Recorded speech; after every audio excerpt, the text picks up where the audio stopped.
Denis, merci de nous retrouver ici. Est-ce que ce soir, cette défaite est logique, frustrante, ou est-ce que finalement ce soir, Tarbes était tout simplement imprenable? Elle est logique, frustrante, et voilà, non, c'est sûr, elle est logique et frustrante. Je pense qu'ils ont fait un grand match.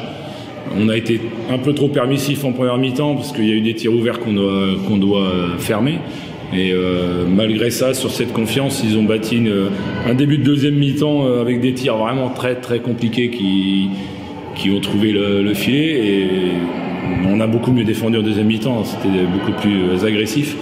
Il nous aurait fallu deux mi-temps comme la deuxième pour pouvoir matcher. Malgré ça, on est sur le hold-up, les joueurs n'ont pas lâché. On a fait preuve de mental pour pouvoir revenir et avoir la balle d'égalisation à une minute et quelques. Donc voilà. Tu as pris 2 temps morts coup sur coup dans le 4e ou dans le 3e, je sais plus. Fin du 3e. Fin du 3e, exactement. Il fallait tenter un coup de poker, c'était quoi la défense absolue? Qu'est-ce que tu leur as dit à tes joueurs à ce moment-là? On a changé la défense sur les pics, parce que Rémi nous a fait la musique un peu toute la soirée. On a essayé des choses, on a changé les choses. Bon, ça a plus ou moins marché, mais ça marchait qu'un temps, et il aurait fallu encore trouver d'autres ressources. Il a quand même, je pense que c'est lui l'homme du match, qui a réussi à faire croire au maintien à Tarbes, quoi. Donc voilà, chapeau à lui, il a sorti un gros match. On a été un peu naïf, je pense, sur certains lay-up, mais voilà, à part ça, on a aussi manqué d'adresse beaucoup, hein. En première mi-temps, on a été très, très faible au niveau de l'adresse, que ce soit intérieur ou extérieur. Et nous, sans adresse, c'est compliqué de pouvoir rivaliser sur le long terme. Il aurait pu avoir un moment décisif, c'était le panier à 3 points loupé de Steven qui aurait permis de revenir à égalité. Ce moment-là, tu l'as aussi dans la tête? Celui-là, c'est le meilleur shooter du championnat pour moi, et il a un tir ouvert, c'est très bien joué je crois que c'est Warren qui lui trouve la passe, voilà, qui a fait un 4e quart-temps de haute volée lui aussi. Et voilà, on a retrouvé notre duo, on va dire, offensif. Mais voilà, ce panier serait rentré, je pense que ça aurait été un coup derrière la tête pour Tarbes. Après, ils ont vraiment fait un bon match, et ils avaient vraiment envie de gagner plus que nous. Enfin, je pense qu'on sentait que c'était nécessaire à leur survie, alors que nous, un peu moins, et surtout en première mi-temps où on a manqué de cohésion. On s'est regardé un petit peu dans nos... Voilà, les joueurs se sont un petit peu, on va dire, regardés, et en deuxième mi-temps, il y a eu un changement, et on a vu tout de suite qu'on pouvait prendre aussi ce match, mais voilà, il faut 2 mi-temps. Du coup, on va conclure sur ce qui vous attend, cette fin de saison qui va être un peu sans grande excitation. Comment toi, en tant que coach, tu vas arriver à tenir les joueurs? Si je fais bien les calculs, ce soir, ça officialise le fait que c'est une poule intermédiaire qui vous attend. Comment on se projette sur les prochains matchs maintenant?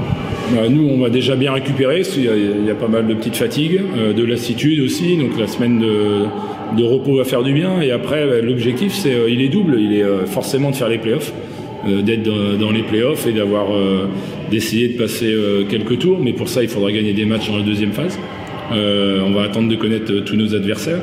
Et c'est l'objectif playoff, et aussi l'objectif de donner du temps de jeu un peu à des jeunes du club, et voir pour préparer aussi un peu l'année prochaine pour eux. C'est un peu l'objectif. On essaye de passer dans le cut, et puis une fois qu'on y est, tout en gardant la volonté d'être efficace et de gagner les matchs, il faut aussi avoir des perspectives et essayer de développer et d'améliorer, de faire progresser les joueurs. Dernière question, après promis je te libère. À titre personnel, cette fois-ci, tu reviens dans le sud-ouest, tu retrouves un peu la famille, les copains. C'est un petit déplacement sympa à titre perso pour toi?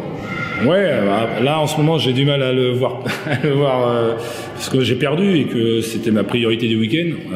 Après, c'est sûr que c'est sympa de revenir ici, de voir les Pyrénées enneigées avec du beau temps, l'accueil du club de Tarbes aussi qui est parfait à chaque fois, et les gens du Sud-Ouest et les copains qui sont venus de Dax, de Pau pour me voir, et je les remercie, ça fait chaud au cœur, et c'est vrai que c'est très agréable de revenir dans le Sud-Ouest. Prends un peu le soleil avant de remonter à Paris.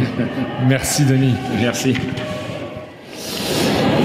Valentin, félicitations, une victoire essentiel, je dirais, au pied du mur. C'est finalement là que Tarbes est souvent le meilleur, Tarbes lourde, encore confirmé ce soir.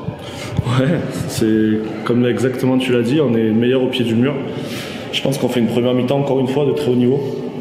Nos tirs tombent pas dedans, mais l'adresse, bon, Ça fluctue, mais on fait une première mi-temps de très haut niveau. Et une deuxième mi-temps où on se relâche, mais sans avoir le trou d'air qu'on a d'habitude. On l'a eu un peu, mais sur des situations beaucoup plus courtes. Là où on prenait 20 points avant, on n'en prend que 5 ou 6, et ça nous permet de rester dedans. Et on s'appuie sur nos leaders. Mike Joseph a fait un match incroyable aujourd'hui. Et enfin, on va dire, on l'attendait à ce niveau-là, il y est au meilleur des moments. Donc ça, c'est super. Et on s'appuyait vraiment sur tout le monde, et c'est ça qui est intéressant. Donc ouais, au meilleur des moments.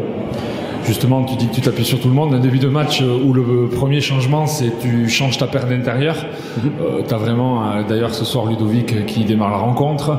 Tu pianotes comme tu veux avec tes 4 intérieurs. C'est ça. J'ai cette chance, encore une fois, d'avoir un effectif qui est modulable. Je commence avec Devante Wallace alors que je ne commençais plus avec lui avant. Là, je le remets dans le 5, mais ouais, je change ma paire d'intérieur. Tout le monde peut jouer avec tout le monde. Ça, c'est une vraie force. Donc voilà, on voit beaucoup d'associations, on change beaucoup et ça permet à l'adversaire de ne pas savoir trop comment s'adapter. Et ça nous sert beaucoup. En deuxième mi-temps, quand même, petite frayeur, les adversaires qui reviennent à 3 points, ils ont même l'occasion sur un tir loupé d'égaliser en quatrième quart-temps. Mais finalement, le sang-froid ce soir était présent aussi pour assurer avec un grand Rémi Lesca. Ouais, bien sûr. Rémi est là pour ça, mais on savait qu'ils allaient revenir. Personne ne va nous donner les matchs. Donc c'est sûr qu'ils allaient revenir. On connaît Warren Racine, on connaît Steven Ricard, Maël Lebrun aussi qui a mis des gros tirs, mais on savait. Mais on n'a pas abdiqué comme on fait d'habitude, on n'a pas lâché, on a été solide mentalement, on a su répondre par du jeu et pas par de l'énervement ou comme on fait d'habitude. Franchement, félicitations aux gars ce soir parce qu'on est dos au mur comme tu l'as dit. Et c'est pas facile. C'est pas facile de jouer comme on a joué ce soir à ce moment-là. Donc voilà, franchement, une de faite, il en reste 2. 2 matchs, le prochain réception de Tours, le week-end prochain. On va à Toulouse. Vous allez à Toulouse d'abord, effectivement. Déplacement à Toulouse et réception de Tours. Voilà le menu. Il n'y a pas... Il n'y a pas à réfléchir. Il n'y a plus de calcul, je vous l'ai dit avant, il n'y a plus de calcul. C'est 2 victoires. C'est 2 victoires et on pense qu'à ça. On est concentré là-dessus. On va aller à Toulouse pour gagner. Tours a perdu ce soir en plus. Donc encore une fois, dans notre saison, pas top, on a de la chance. Donc voilà, on peut reprendre un petit break d'avance si on gagne à Toulouse. On ne sait pas ce que se passera avec Tours, il ne faut pas calculer. Nous, il faut qu'on gagne nos matchs. Donc on va aller à Toulouse pour gagner et on va recevoir Tours pour gagner. Dernière chose, malheureusement, Nelson est parti, je crois, faire une radio. Il me semble qu'il a quitté la salle en cours de rencontre après la cheville. C'est la cheville, tu confirmes? Ouais, ça sent pas très bon. Je pense qu'on en a au moins pour 3 semaines. Bon voilà, après, comme je vous l'ai dit, on a un effectif gros, qu'on est bien et qu'on peut se passer de quelqu'un. Alors encore une fois, c'est une grosse perte parce que moi je m'appuyais beaucoup sur lui, notamment défensivement. Mais voilà, mais on va jouer pour lui, on va se battre pour lui. Et je sais qu'il sera avec nous et on va se battre pour lui. Alors dernière chose, parce que j'ai encore un truc qui me vient à l'esprit, une belle salle de Lourdes ce soir, un public présent, bruyant. Faut vraiment venir en nombre vendredi prochain. Okay. Bien sûr. Déjà, ça va être le match, je pense, qui est comme une finale. Ça va être un match incroyable. Il faut venir voir ça. Et on le voit que ce soir, le public nous aide aussi. Le public nous porte. Dès qu'on met des tirs, on sent l'engouement, on sent la salle qui pousse derrière nous. Et eux, ils tirent avec de la pression parce qu'il y a du monde, parce qu'il y a du bruit. Donc ça nous aide beaucoup. Et il faut qu'ils continuent à venir, et surtout sur ce match-là, qui est peut-être le match de notre saison. Très bien. Merci Valentin. Merci.